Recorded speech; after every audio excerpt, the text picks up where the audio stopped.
পাঞ্জাবের আদমপুরে যেখানে এয়ারবেস, সেখানে তিনি গেলেন এবং সেখানে গিয়ে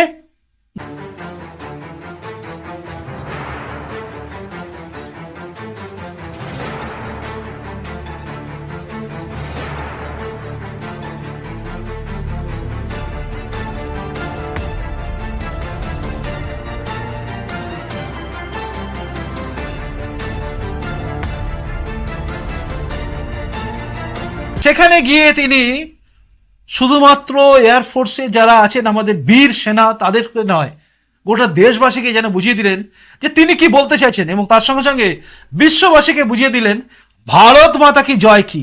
শুনুন। भारत माता की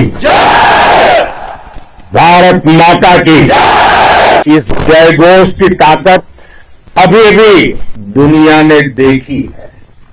भारत माता की जय ये सिर्फ उद्घोष नहीं है, ये देश के हर उस सैनिक की शपथ है जो मां भारती की मान मर्यादा के लिए जान की बाजी लगा देता है। ये देश के हर उस नागरिक की आवाज है जो देश के लिए जीना चाहता है, कुछ कर गुजरना चाहता है।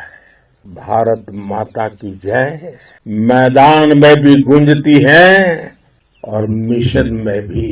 जब भारत के सैनिक मां भारती की जय बोलते हैं तो दुश्मन के कलेजे कांप जाते हैं।